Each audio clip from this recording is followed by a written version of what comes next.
Hello student, good morning. मैं संजीव कुमार मिश्रा, सरस्वती विद्या मंदिर inter college Bisalpur.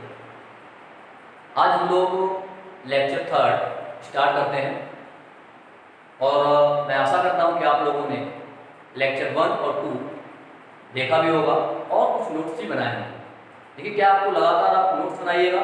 इसके अलावा एनसीईआरटी की बुक्स ऑनलाइन अवेलेबल है, उसको अपलोड कर लीजिएगा। ठीक है, स्टार्ट करते हैं। पिछली ठोसों का वर्गीकरण। कल हम लोग वर्गीकरण कर रहे थे, तो पिछली ठोस के बीच लगने वाला जो आकर्षण बल है उस आधार पर क्या होते हैं, ये 4 प्रकार के होते हैं। पहला क्या था, आणविक बल। दूसरा क्या था, पहला आणविक ठोस, दूसरा आयनिक ठोस, तीसरा सहसंयोजी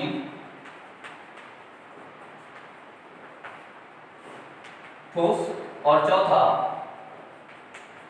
धात्विक ठोस।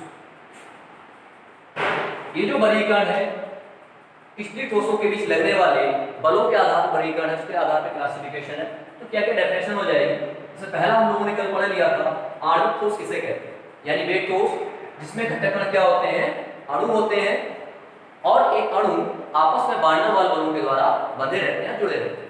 आणविक ठोस क्या थे, 3 प्रकार के थे। सबसे पहले अध्रुवीय आणविक ठोस, ध्रुवीय आणविक ठोस, तीसरा हाइड्रोजन बंधित आणविक ठोस। नेक्स्ट आज हम लोग स्टार्ट करते हैं आयनिक ठोस, यानी वे ठोस, वे स्टील ठोस जिनमें घटक कण क्या होते हैं, आयन्स होते हैं, अर्थात जो आयनों से मिलकर बने होते हैं उसे क्या कहते हैं, आयनिक ठोस कहते हैं। आयनिक ठोस जैसे एग्जांपल में क्या हो जाएगा, ठोस NaCl, Na positive Cl negative, यानी एक आयनों से मिलकर बना हुआ है, अर्थात इनके बीच में किस प्रकार का बल कार्य करेगा उसको बोलेंगे वैद्युत आकर्षण बल। यानी यहाँ पर कौन सा बल कार्य करेगा, वैद्युत आकर्षण बल कार्य करेगा। इसका दूसरा एक और भी नाम है, इसे कूलाम्बिक बल भी कहते हैं।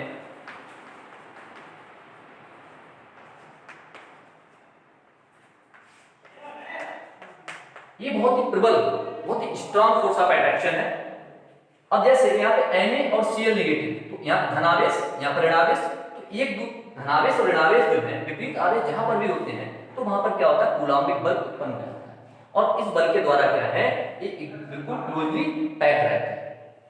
नेक्स्ट प्रॉपर्टीज क्या है, सोडियम क्लोराइड का यहाँ पे एग्जांपल में लिया है, प्रॉपर्टी हो जाएगी। ये सब क्या होते हैं, ये विद्युत के सुचालक होते हैं। लेकिन कौन सी अवस्था में, गलित या विलयन की अवस्था में, गलित या विलयन की अवस्था में। इतना स्ट्रॉन्ग फोर्स ऑफ अट्रैक्शन है इनके बीच में कि ये जो ठोस होते हैं, आयनिक ठोस होते हैं, ये प्योरली यानी शुद्ध ठोस अवस्था में क्या होते हैं, विद्युत के कुचालक होते हैं। लेकिन गलित या विलयन की अवस्था में ये विद्युत के सुचालक हो जाते हैं, क्योंकि इनमें मुक्त आयन हो जाते हैं। इसलिए जैसे अगर हम बात करते हैं NaCl की, अगर हम बात करें, क्वेश्चन भी आता है कि क्या कारण है कि ठोस NaCl विद्युत का कुचालक है, जबकि गलित या विलयन की अवस्था में ये विद्युत का सुचालक हो जाता है। क्यों? अब ठोस अवस्था में क्या है, इनके बीच आकर्षण क्या है, बहुत ज्यादा स्ट्रॉन्ग है। इसलिए क्या है, ये मुक्त आयनों में यानी धनायन और ऋणायन में ब्रेक नहीं हो पाता, टूट नहीं पाता है। इसलिए क्या रहते हैं, ये ठोस अवस्था में ही रहते हैं। और इस तरह से में जब मुक्त आयन नहीं होंगे तो विद्युत क्या हो जाते हैं, कुचालक हो जाते हैं। लेकिन अगर हम इसको विलयन की अवस्था में ले लें, गलित अवस्था में लेते हैं, तो क्या हो जाएगा, गलित अवस्था में जैसे एक्वस सॉल्यूशन मैंने इसका बना लिया, जलीय विलयन मैंने इसका ले लिया NaCl का, तो ये क्या होगा, Na पॉजिटिव और Cl नेगेटिव में टूट जाएगा और विद्युत चालकता के लिए आयन ही उत्तरदायी होते हैं। अगर आयनिक ठोस है तो उसमें आयन के कारण जो मुक्त आयन होंगे, धनायन और ऋणायन होंगे, अगर ये मुक्त है तो इस कारण क्या होते हैं, विद्युत के सुचालक। नेक्स्ट क्या होते हैं,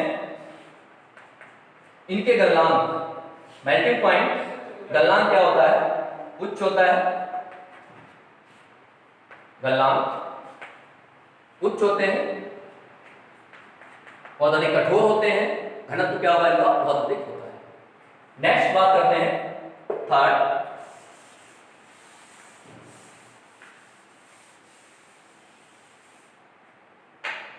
है सहसंयोजी ठोस।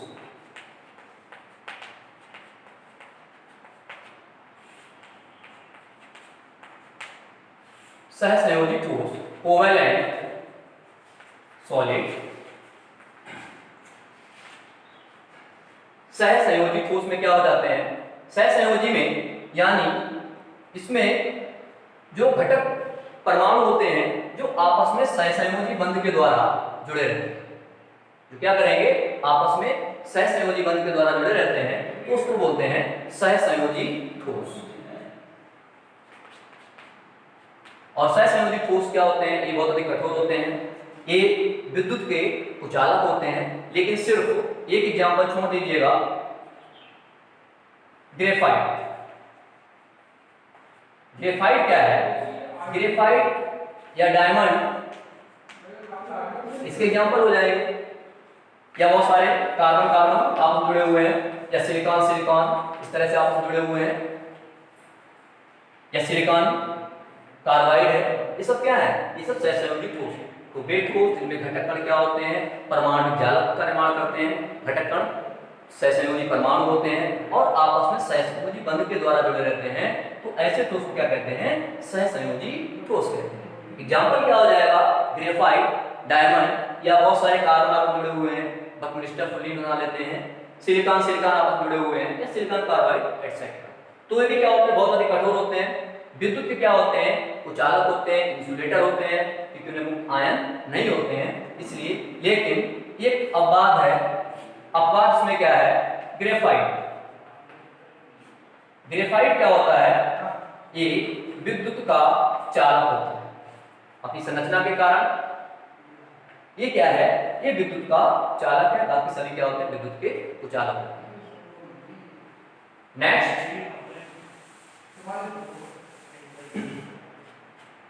चौथा है धात्विक ठोस, मेटेलिक सॉलिड। नेम से ही क्लियर है, धात्विक ठोस अर्थात वे ठोस जिसमें घटक कण क्या होंगे, धातु परमाणु होंगे। घटक कण क्या होंगे, इसमें धातु परमाणु होंगे और आपस में क्या करते हैं, ये धात्विक बलों के द्वारा बंधे रहते हैं या जुड़े रहते हैं, तो ऐसे ठोस को क्या कहते हैं, धात्विक ठोस। आपने डेली यूज में आप देखा भी है, जैसे आयरन की रॉड ले लें, गोल्ड, प्लेटिनम, ये सब क्या है, मेटल्स हैं, तो सब कैसे हैं, धात्विक ठोस है। धात्विक ठोस में ये क्या होते हैं, जैसे हमने क्या ले लिया एग्जांपल, आयरन। आयरन क्या करेगा, ये इलेक्ट्रॉन तैयारी की प्रवृत्ति होती है, तो इसमें क्या जाते हैं, धनावेश और ऋणावेश। इस धनावेश और ऋणावेश के कारण, इस मुक्त इलेक्ट्रॉनों के कारण ही क्या होते हैं, ये क्या होते हैं, विद्युत के सुचालक होते हैं, हाईली कंडक्टर ऑफ इलेक्ट्रिसिटी है। ये क्या है, विद्युत के बहुत अच्छे चालक होते हैं, क्योंकि इनमें क्या होते हैं, मुक्त इलेक्ट्रॉन होते हैं इसलिए। और इनमें क्या होता है, दो चीजें होती हैं, इसको तुम इलेक्ट्रॉन ही बोलेंगे, और जो धनावेश है, जो पॉजिटिव चार्ज है, इसको बोलते हैं कैडमियम।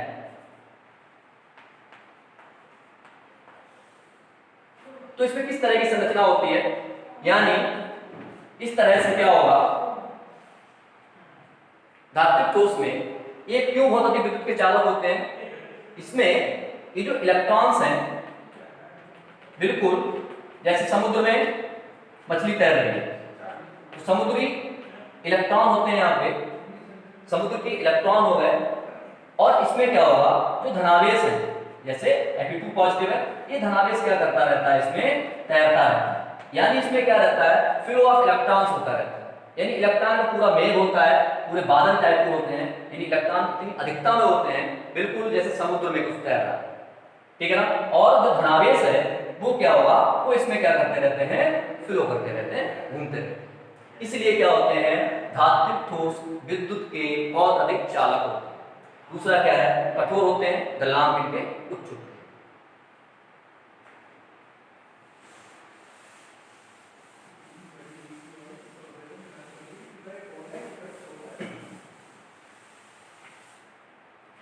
इस तरह से हमारा टॉपिक भी फिनिश होता है। ठोसों का वर्गीकरण, स्टील ठोस और अकेलिक ठोसों में बांटा गया था। स्टील ठोसों को 4 भागों में बांटा गया था। तो इस तरह से नेक्स्ट टॉपिक पे बढ़ते हैं।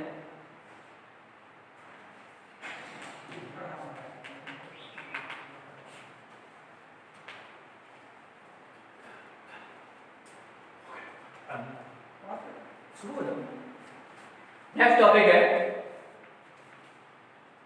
यूनिट क्रिस्टल जाला।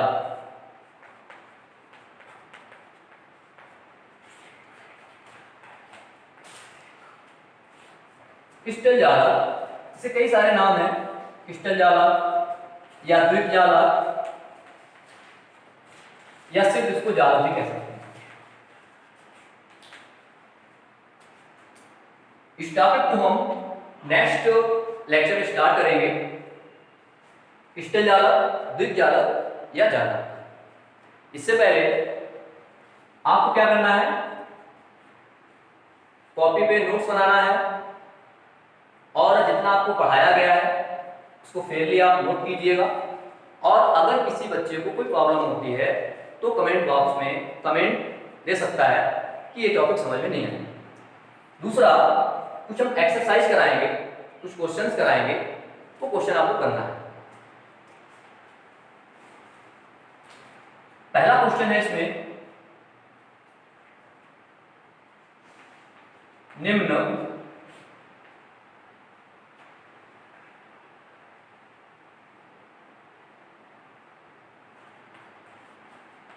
ठोसों को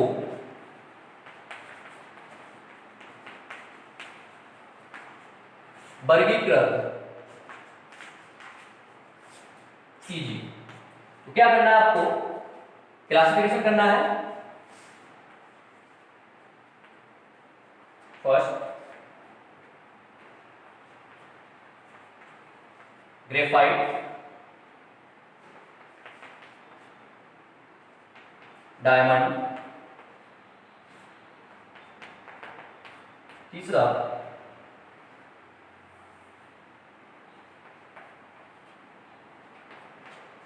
I2, प्लास्टिक,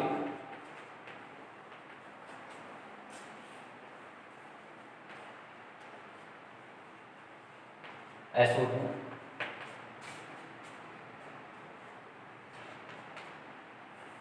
चारकोल,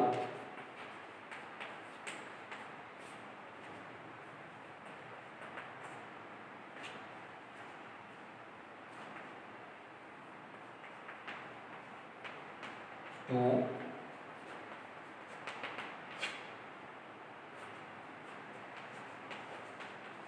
रबड़,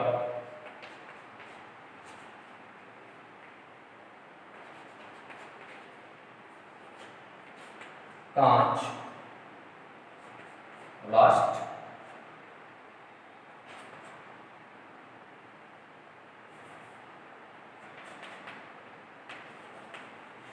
निकल। तो इनको क्या करना है, आपको क्लासिफाई करना है। यानी जो आपको 4 प्रकार के ठोस बताए थे उसी आधार पर क्या करना है, इसको वर्गीकृत करना है। कौन सा इसमें आणविक है, कौन सा इसमें सहसंयोजी है, कौन सा धात्विक है, कौन सा इसमें। नेक्स्ट,